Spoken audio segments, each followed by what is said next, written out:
Well, today we're in Mindora, and apparently there's a few of these big statues around the place.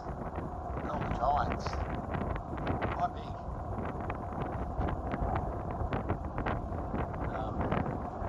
Bit of a tourist thing.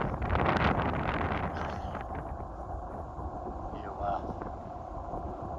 scan the QR code and then it takes you to Google Maps and drive around and find these things. So I think there's half a dozen, but I don't know whether I'll see every one.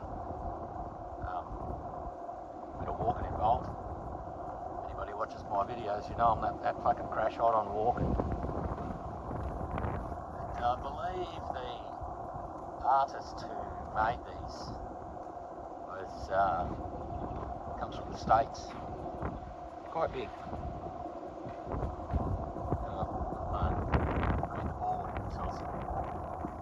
Tell me what it says. Yeah, so apparently this is a local Aboriginal man. That was the inspiration for this. And he's laying down because they've been crabbing and his belly is full because he ate too many crabs. So, that's the big history. Oh, that's the other giant up there. Too far to walk. Way too far.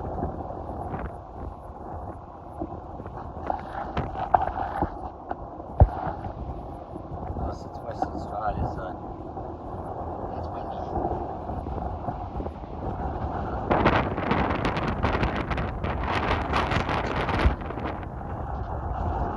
Yeah, that's just too far for me to walk. A couple more hills to get up, so.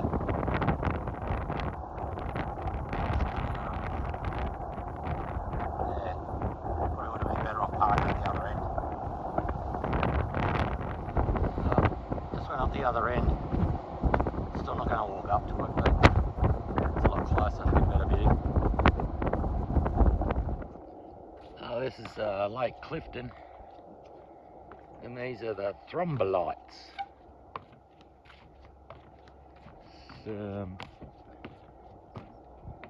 Look like rocks, but are ancient forms of microbial communities that photosynthesize, produce energy from sunlight. They obtain calcium carbonate from the water to form these structures that are about 2,000 years old. 600 million years ago, the ancestors of Thmobolites and Stromatolites produced the oxygen needed for life on land to exist.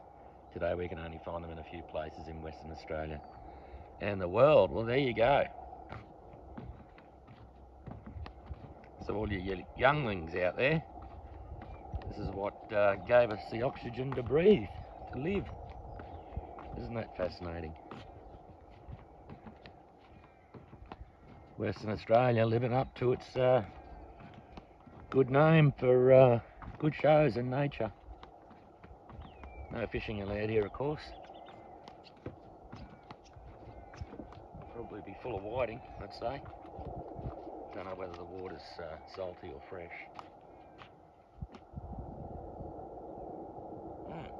Interesting. Little swallow getting around because there's lots of bugs in the air here. I'd reckon come nightfall there'd be lots and lots of mosquitoes. Yeah, quite interesting, I think. Obviously lots of bugs around here because there are lots of little spiders. Lots of tucker for them. Barren up forest. Nice place. Big trees. Well, isn't this a lovely little campground? A couple of friendly maggies, a few crows. But yeah, camped in amongst these. I don't know what sort of trees they are. But yeah, it's a beautiful little spot. Barren Up Campground. National Park. Apart from the birds, very quiet. One little drop toilet over there, but there's only 7 or 8 sites here, so it is pretty small.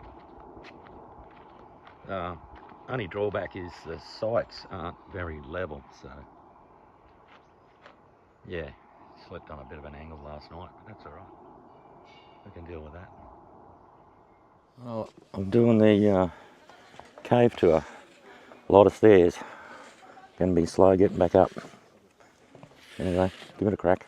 Most of us fantastic, so you will know each cave is a bit unique. Lake Cave is no different, and we do have quite the dramatic entrance into our cave system. I do like to begin our tour giving you a sense of space. We are currently navigating through what we call a doline, and a doline is just a fancy word for a sinkhole.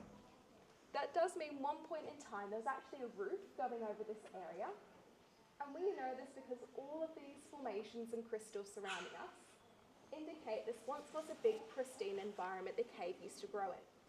So in some ways I like to picture how big Lake Cave once used to be.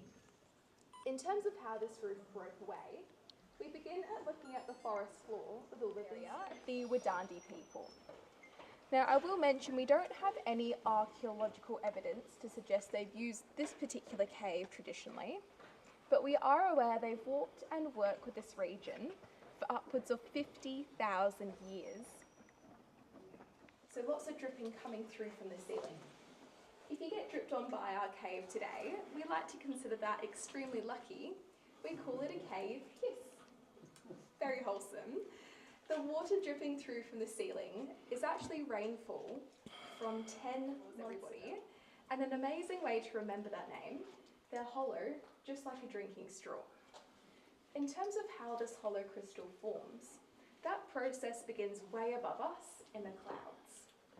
As rain falls through the atmosphere and lands on the forest floor, it picks up acidity from decaying organic matter.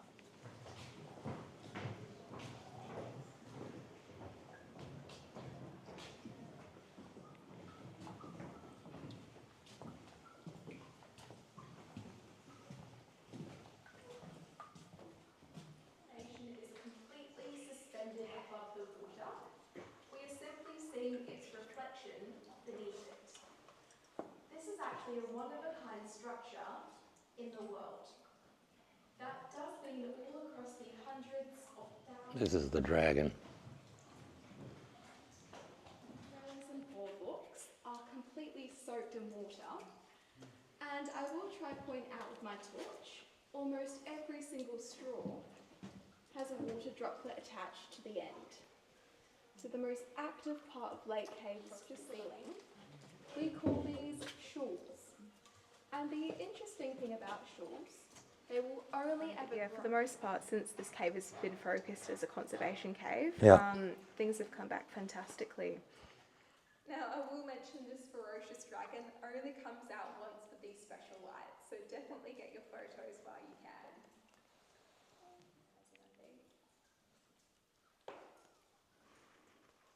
I will mention if anybody wants to make group photos together, now's the time to do it. You're welcome to stand up, move around at this back platform, and again, any questions at this time, feel free to ask away.